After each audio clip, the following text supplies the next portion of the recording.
o professor Rodrigo também está aqui presente, o lançamento do nosso livro, junto num seminário que vai ter lá no Fórum Rui Barbosa, no auditório deles. Então, dia 14, quem estiver lá pelo fórum, a gente vai estar lá lançando o livro Reforma Trabalhista Comentada de acordo com a Constituição Federal, que é o convite que deve estar aí na tela de vocês. Bom, eu vou falar um pouquinho, eu ia falar sobre alguns temas para a reforma, mas como o doutor Gabriel entrou num tema muito interessante, que é o acordo extrajudicial, eu vou aproveitar para falar um pouquinho também sobre esse tema na visão do advogado, que ele colocou a visão dele como magistrado, eu acho importante eu também colocar a visão como advogado. O acordo extrajudicial, muitos advogados estavam vendo com maus olhos, né? Muitos falavam, não só advogados, mas os operadores do direito como um todo. Agora vai ser a regulamentação da casadinha. O que eu penso do acordo extrajudicial? Ele será aquilo que nós quisermos que ele seja. Se nós, advogados, não tivermos a responsabilidade de levar ao judiciário petições de acordo sérias, e começarmos a usar dessa via, como ocorreu na CCP, com toda certeza será a regulamentação da casadinha, né? Mas não é isso que eu acredito que a advocacia como um todo fará, porque eu não acredito que sempre a má-fé está na frente da boa-fé. Eu penso o contrário, eu sou otimista. E acredito que a via extrajudicial, até para o setor hoteleiro, mas como um todo, para todas as empresas, ante a sucumbência que hoje veio para a Justiça do Trabalho, porque todo mundo fala muito da sucumbência, para o lado do reclamante. Só que as empresas também vão ter um custo maior nesses processos, porque elas também vão ter que pagar essa sucumbência. Então, é uma forma de economizar, digamos assim, né? Precisa que os advogados e as partes mudem um pouco o paradigma da advocacia, porque nós fomos treinados e educados lá desde a faculdade ao litígio. Tudo é litígio no nosso país. Não há por hábito a conversa, o diálogo, uma conciliação. Eu acredito que esse momento é um momento de mudanças, de paradigmas. E, nesse sentido, é importante, sim, que o advogado, às vezes, antes até da propositura de uma reclamatória trabalhista, procure a parte contrária.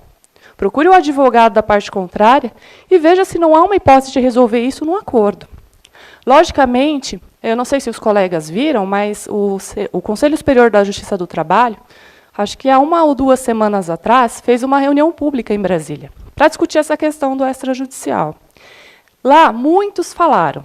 Tivemos representantes do Ministério Público, o doutor Eli foi representando a Ordem aqui de São Paulo, também colocou a sua posição, e algumas das falas nós vimos que quem foi lá expor era contra o extrajudicial, dizendo que o extrajudicial vai oficializar a casadinha, que vai ser um meio de fraude, que o judiciário não deveria aceitar esse tipo de petição, que os juízes não devem ser homologadores de acordo. Muitos magistrados também são um pouco contra. O doutor Gabriel colocou aqui outra visão, né? O magistrado com uma outra visão. Mas alguns magistrados se colocam contra, dizendo que não vão ser órgãos homologadores. Eu discordo um pouco dessa visão, porque, como o doutor Gabriel explanou anteriormente, o magistrado ele tem a faculdade de ouvir as partes. E, com certeza, o magistrado mais criterioso vai marcar essa audiência, para verificar, de fato, se ali não tem uma fraude, se aquela petição de acordo, porque a lei também não fala quais são os requisitos da petição, só diz que o judiciário vai homologar. E a gente, como advogado, vai fazer que tipo de petição? Colocar lá, discriminar o reclamante, a reclamada, e colocar um valor qualquer dizendo que dá quitação geral? Dificilmente um juiz vai homologar uma petição nesses critérios. Então, nesse sentido, é importante que o advogado busque mais ou menos os requisitos da petição inicial e traga para a petição de acordo, colocando as partes, a qualificação completa, o objeto do acordo, até porque a prescrição ela vai ficar ali suspensa, mas somente quanto aos direitos inclusos no acordo. Então, se o advogado do reclamante não colocar ali todas as verbas que futuramente, caso não homologado, ele pense em pleitear, a prescrição para o que não está ali não vai ser suspensa. E aí vem um problema, porque depois, se passar o período prescricional, ele não vai poder pleitear aquilo tudo.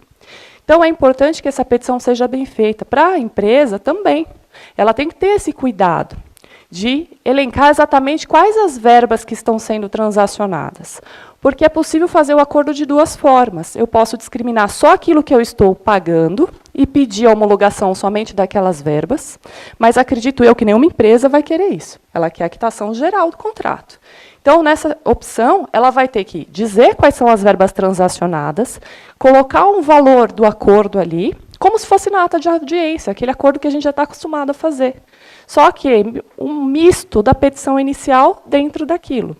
E aí pedir a homologação total, por eventual risco de outras verbas que possam ser pleiteadas. E isso vai para o judiciário apreciar.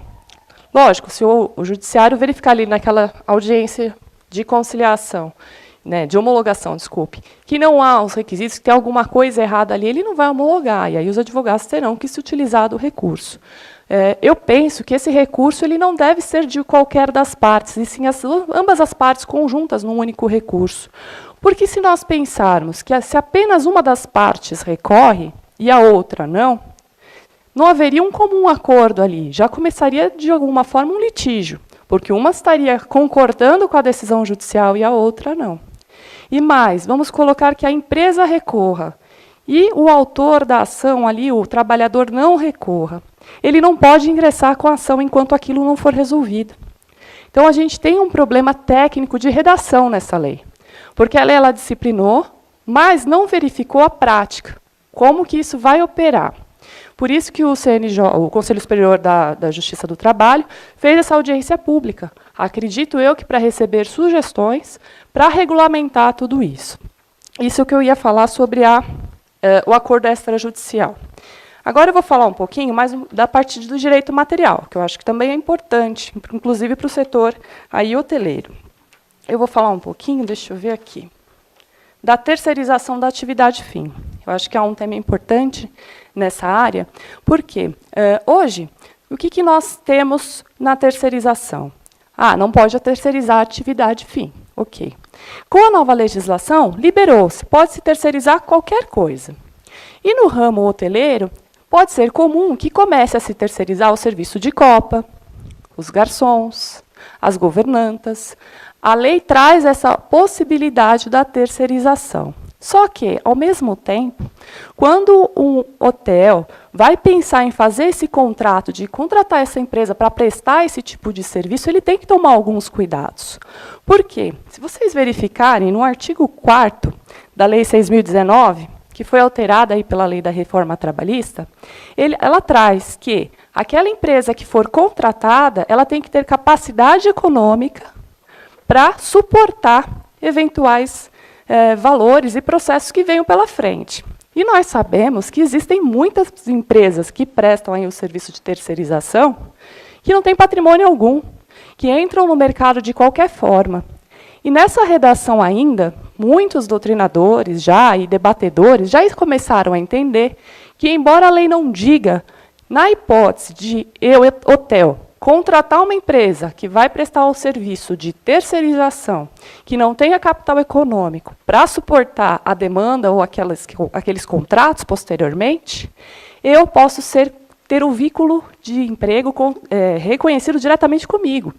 Então, isso é um risco muito grande quando se contrata essas empresas. Antes, a gente tinha a responsabilidade lá subsidiária.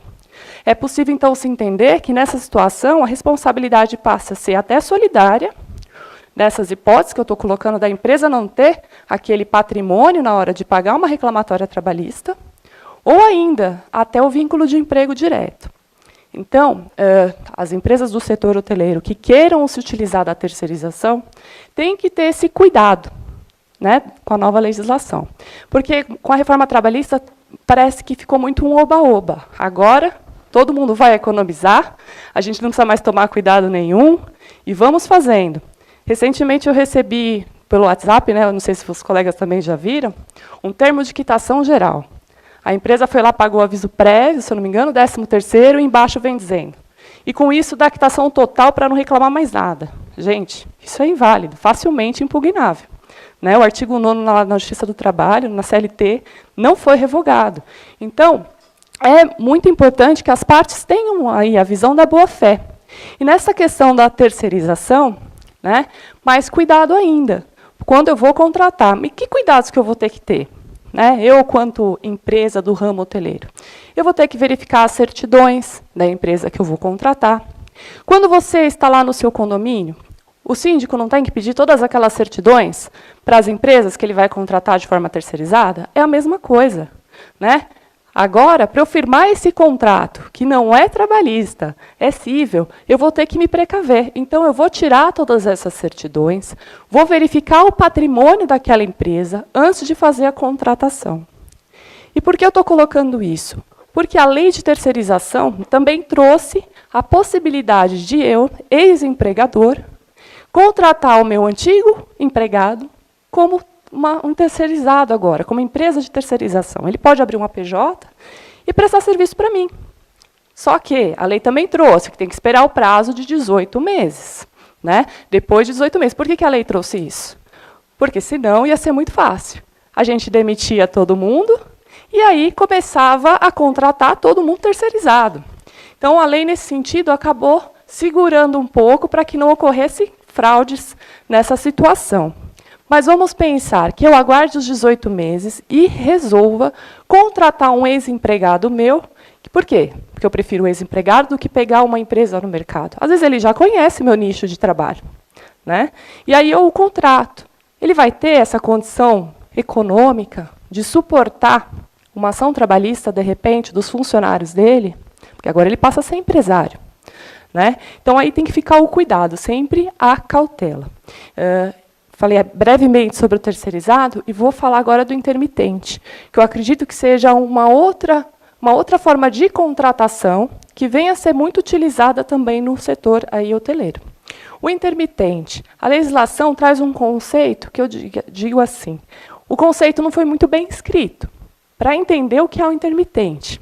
Porque ela começa a falar que ele acaba prestando os serviços de forma esporádica, mas que pode ser em horas, dias ou meses. Nossa, se eu contratar por meses, é um risco a mesma pessoa, se ela começa a prestar toda hora aquela mesma pessoa chamada, meses seguidos, semanas seguidas, o que isso vai gerar? Uma reclamatória trabalhista. Então, até para contratar o intermitente, a gente tem que entender um pouquinho o que é o intermitente. E o intermitente nada mais é do que aquele serviço esporádico. Quando eu não preciso, de fato, daquela mão de obra todo dia ali para mim, daquela pessoa. Porque senão a gente vai mascarar com meio de fraude. E isso vai virar um passivo trabalhista lá na frente.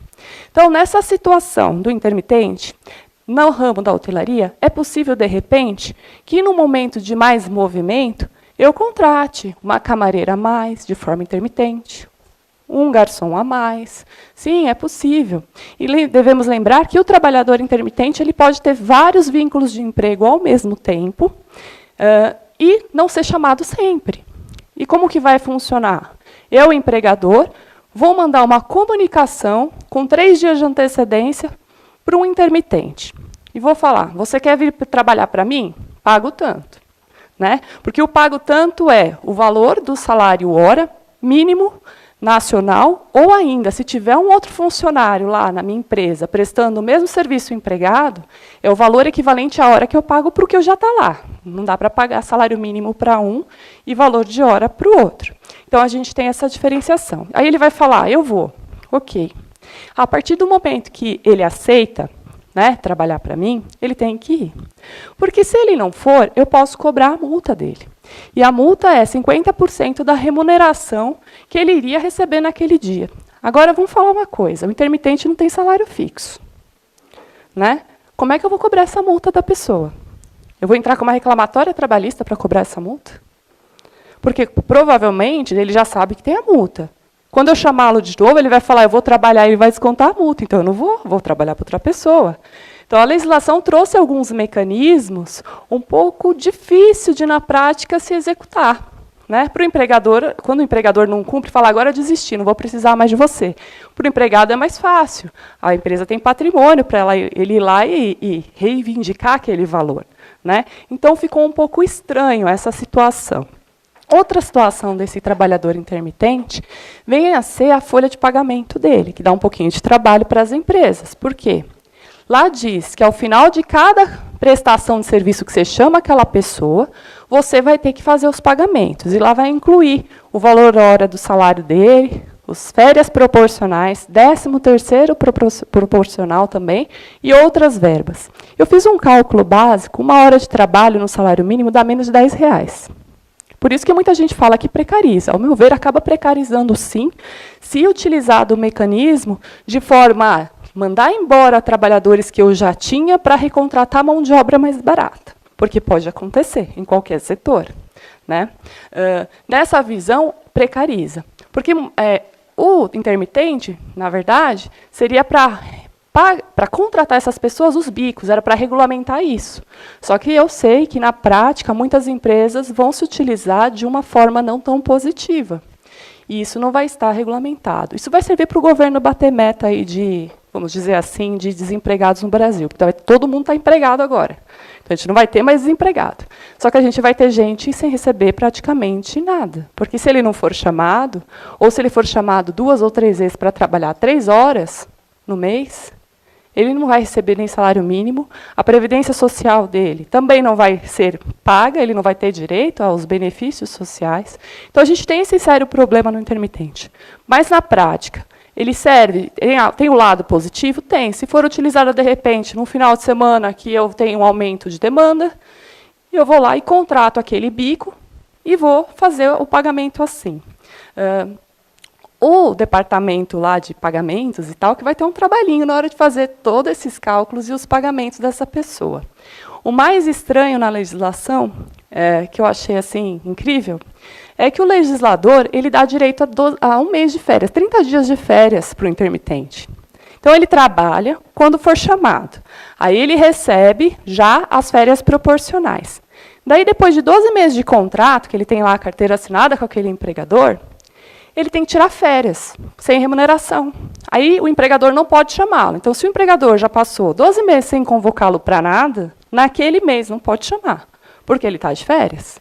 Então, vejam, todo mundo fala muito que era necessário modernizar a legislação trabalhista. Quando tiveram a oportunidade de fazer, fizeram, digamos assim, essa caquinha que fizeram aí. Por quê? Como que a gente vai dar férias para uma pessoa que, às vezes, nem prestou serviço? Logicamente, era possível uma legislação melhor, no sentido de que colocar férias proporcionais ao tempo, de fato, que ele foi convocado, mesmo que somasse para vários empregadores, mas aí a gente teria um outro problema, como um empregador vai saber que o outro convocou, né? Então, de toda forma, a lei preferiu fazer dessa forma. Ele vai ter 12 meses depois do contrato, e não da efetiva prestação de serviços. Mas, na prática, se for bem utilizado, vai ser utilizado para casos pontuais de que antes essas pessoas eram chamadas para trabalhar e não tinham direito a nada. Né? Recebia só o valor da hora, num caso excepcional, num aumento de demanda no final de semana, e não tinha ali nada no papel. Agora elas têm algo no papel, mas também não têm muitos direitos garantidos. Eu acho que ainda não chegamos no ideal do intermitente. Acho que essa legislação ela precisa e merece aí algumas reformas, a reforma da reforma, né, que acredito que vem aí pela frente. No mais, quanto ao restante da reforma trabalhista, se eu fosse falar aqui, tem muitos pontos que interessam também para a hotelaria, mas eu acredito que teria que ser um curso, né, uma palestra não ia bastar. Pelo adiantado da hora, eu não vou me estender tanto. Mas, no geral, a reforma nós sabemos de onde veio. Ela veio do interesse do empregador, né? Não do interesse do empregado. Então, tem outros pontos também que o setor hoteleiro pode se utilizar. Por exemplo, a rescisão de comum acordo. Antes, os empregados chegavam para o patrão e pediam para ser mandado embora porque queria receber lá o fundo de garantia e o seguro-desemprego. Só que a legislação agora deixou o comum acordo do seguro-desemprego de lado, porque o governo não quer pagar o seguro-desemprego no comum acordo. Porque ele está espontaneamente querendo ficar desempregado, por isso que não vai pagar. Quem duvida agora que o acordo do empregado vai ser, mas me manda embora porque eu quero receber meu seguro. Né? Eu não duvido que na prática isso ocorra. E aí, se a empresa acabar aceitando essa prática, ela pode ser também penalizada.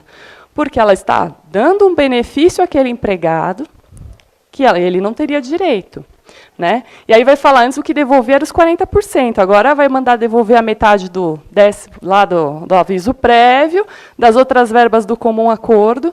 Então, assim, a legislação ela trouxe, mas ela trouxe várias modernizações, digamos assim. Né? Eu vejo muito precarização, né? Mas eu sei que muitos que são empresários veem essa legislação como modernização, não é como eu vejo. Mas, enfim, quem se utilizar dessa forma, para dar um agrado para o empregado, às vezes, e devolvendo aquelas verbas e tal, a empresa corre um risco muito grande. Então, se há um comum acordo, é o comum acordo que hoje está na lei. E quanto ao comum acordo, eu só faço uma observação, não sei se os doutores repararam, mas reduz o aviso prévio pela metade. E a nossa Constituição Federal diz que o aviso prévio deve ser no mínimo de 30 dias. Quando ele tiver direito a 30 dias, eu vou reduzir para 15 dias. Isso é possível depois ser questionado, porque a Constituição fala que o aviso prévio não pode ser reduzido, ele tem que ser de 30. Né? Tem essa situação. Também que pode daí trazer uma instabilidade nos acordos por conta do próprio legislador, que colocou uma verba ali, ele podia ter colocado outra, mas essa estava garantida na Constituição de forma expressa. Então, é um erro aí do legislativo, de ter incluso o aviso prévio ali, colocasse outra coisa para reduzir pela metade, mas não o que está na Constituição Federal. Mas, enfim, está aí. E aí a empresa ela vai usar da lei e vai correr uma insegurança jurídica. Eu acredito que, nesse primeiro momento, hoje é o primeiro dia de vigência da reforma. Já estava acompanhando que já tem sentenças sendo proferidas na data de hoje. Né? Os magistrados aí, apressadinhos, em pleno sábado, já estão sentenciando nos moldes da nova lei.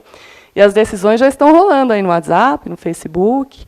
Por enquanto, nós, advogados e estudiosos do direito, aplicadores do direito como um todo, de fato, não sabemos como que essa legislação vai impactar, nem no mercado de trabalho, nem nas próprias reclamações trabalhistas, nas lides, no judiciário, porque é tudo muito dúbio. Cada um entende de uma forma e não há uma diretriz correta para a aplicação da nova lei. Né? Não tem uma instrução que fala assim, olha, agora aplica assim. Saíram os enunciados da ANAMATRA, mas aquilo ali não é súmula, e nem que fosse. Não tem nada vinculante ali. É só um estudo, um entendimento.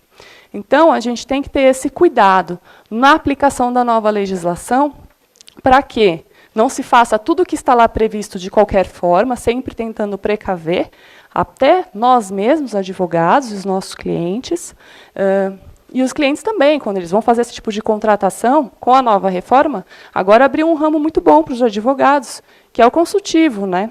Uma empresa séria, hoje em dia, com a legislação da reforma, não vai sair aplicando a lei assim, ao belo critério dela. Ela vai contratar um profissional para ver até que ponto ela pode chegar. Qual o risco? Porque se ela assim não fizer, ela corre o risco de lá na frente isso virar um passivo muito grande. Porque, por exemplo, o negociado sobre o legislado é outro ponto. No negociado sobre o legislado, a gente foi divulgado como se agora pode negociar qualquer coisa. Espera aí, a própria legislação traz um limite nessa negociação. Não é tudo que se pode negociar e mais. Essa negociação ela vale para um determinado empregado. Ele tem que ter um salário acima lá de 2 vezes os benefícios máximos da Previdência Social. Não é para qualquer empregado negociado sobre o legislado. Né? E isso não foi dito. Na grande mídia se falou sempre, pode negociar, agora com a reforma trabalhista a gente negocia qualquer coisa. E não é assim. Então, eu acredito que com a reforma, o empregado ele sofre, lógico, até por conta do ingresso na Justiça do Trabalho, a sucumbência, a justiça gratuita, que tem muitas normas processuais que foram alteradas, mas eu acredito que o empregador sofra também. Sofra esse momento de instabilidade, porque a gente tem uma lei que não sabe como vai ser aplicada ainda. Né? Como que ela vai ser aplicada na prática? Né? Então, eu vou encerrando aqui as minhas considerações. Peço desculpa pelo adiantado da hora a todos. Tentei resumir ao máximo, mas muito obrigada a todos.